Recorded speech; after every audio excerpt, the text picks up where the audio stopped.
go. All right, so I'm going to demonstrate and explain the practice of shaking from the perspective of a beginner, somebody who maybe doesn't have a practice of shaking, and how to begin to loosen up and soften the physical body, the joints, so that old stagnant energy that might be trapped or locked in the body can be dispersed, moved, cleared, to make space for new energy, right? And this is the process, this is the time that we're in, whereby old patterns, old energy, whether it's personal or familial, karmic, ancestral, however you want to describe it, the patterns of energy that are have been given to us or we've taken on from the external environment, that energy can get trapped in the body quite easily in today's culture because of the way that we move, or the way in which we don't move for many people, right? Sitting still, sitting in a car, sitting in a chair, working on a computer, looking at a cell phone, just the general structure of how we are programmed to move in our culture is very straight, it's very narrow, it's very linear, it's very angular, right? Think about when you're driving down the street or driving on a road or driving in a town. You're driving, turn, right? You stop at a stoplight, you turn.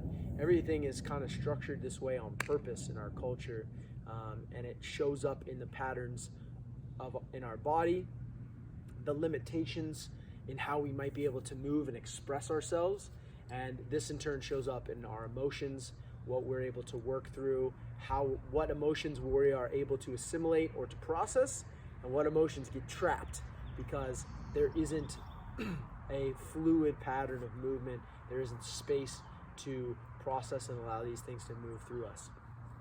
All right, so basically with shaking, what we're doing is we're trying to establish a connection with the center point of the body. For most of us, this is going to be the center of the abdomen. But oftentimes when I describe and teach people to begin to shake, it's something that comes almost more from the tailbone. And we think about like when dogs get out of the water and then they shake their body. If you watch them shake, you see that the shaking isn't happening from the outside of the body. The shaking is happening from the core, from the spine, from the center line, and then out, right? Because if they're shaking off some kind of intense thing that might have happened, like on the extreme, like a dog narrowly misses getting hit by a car, dog gets up, shakes it off. Or like in my case, to take my dogs to the beach, when they get out of the water and they get back up onto the sand, they'll stop and then just shake it out, right? Eliminate all the excess moisture off the body, which has to be done from the center out, right? So here what we're doing is we're going to start really slowly. So when you start to shake, shaking is really just about loosening up the structure of the body. So for a lot of people, especially men who have tight hips, shaking from the pelvis is going to be challenging. It's going to bring up a lot of stuff. It's going to illuminate to us the ways in which our body is limited, right? The body is also connected to the emotions. The emotion is just coming from a different body, sometimes referred to as the emotional body. So we want to access the emotional body. We want to open ourselves up to the possibility of feeling more deeply and creating more resonance and connection with the world around us. We start with the physical body, right? So you can see here, all I'm doing is circling my pelvis. I have other videos that you can go and watch around pelvic opening exercises, specifically to starting to open up and work with the connective tissue and the ligaments in the pelvic region.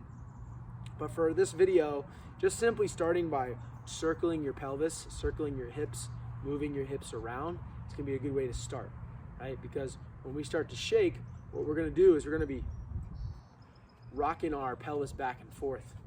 And I wanna have my legs really, I'm almost gripping the ground so that I can actually create this back and forth motion, right? And you can kind of see I'm already doing it a little quick. But if you're a beginner and this is new to you and you are feeling restriction and limitation in your body, it's really good is just to kind of like let your arms be real relaxed. Like I'm not controlling my arms at all. My arms are moving as a byproduct of my pelvis rocking back and forth. Now, if I was to do this without my arms, it would look like this. Right? I'm literally jiggling my butt. I'm shaking my butt. It's like being in an Ice Cube video, okay? I'm just shaking my butt, right? And then my arms, because I'm not controlling them, my arms start to flop. And this is the beginning of our shake, okay? So for you at home or your office or wherever you are, and you got to move, you got to get some of that stagnant energy out. Like I need to get stagnant energy out of my chest right now. I'm just gonna start by wobbling the hips, shaking the hips, right? Using the knees, ankles, pelvis, shaking the hips. Let the shoulders get all floppy, right? And this, for some of you, this is gonna be enough of the practice for a while, because this alone is gonna help to bring up and show you where in your body there's stuck energy, right? Working with the pelvis and loosening up the pelvis. Now, what we're doing here is we're starting to get a stronger sense of the connection to the center, right? Just like I was talking about with the dog, where we're not shaking from this feeling of control, which is what will oftentimes happen with beginners, is they start to shake, but it's like everything is locked up, and it's like, I gotta shake my arms, I gotta shake my legs, but everything is really tight. So in this case, what we're doing is we're slowing it down, and we're just learning how to rock and shake the pelvis back and forth, right? Non-linear organic movement. I'm just changing my movement patterns.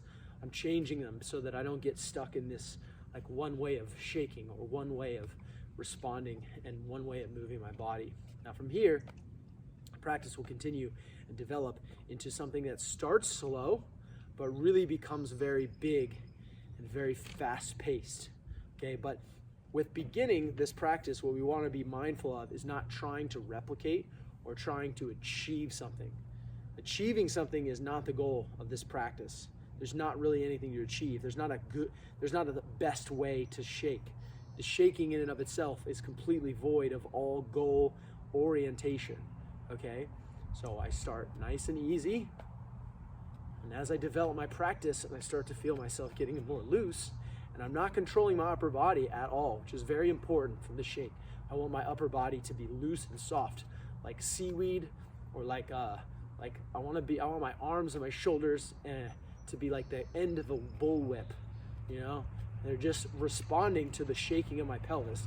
Then as I start to increase and open up myself to being able to shake more from the center, it starts to get a little faster.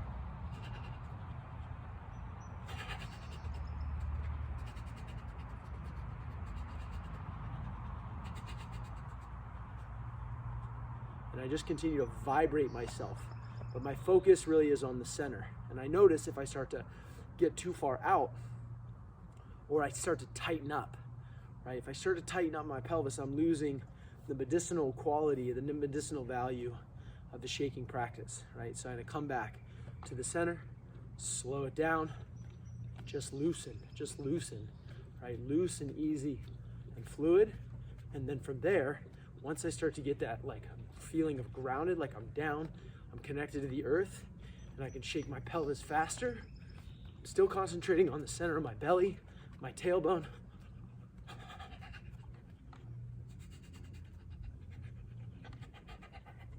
And then my arms can start to kind of open up as my shoulders and my chest and my upper back start to relax. Then there's a feeling of I can actually shake with my arms open, start to open and open and open. And so this is a process that we're going through here of continuously, slowly and sustainably opening ourselves by loosening and softening our physical body, creating space for energy to move and process through the body rather than come in, get stuck, get trapped, and then turn into negative, repetitive emotional patterns that show up in our lives with our relationships, loved ones, etc., etc. All right, so practice, leave comments, ask questions, and shake your ass, people.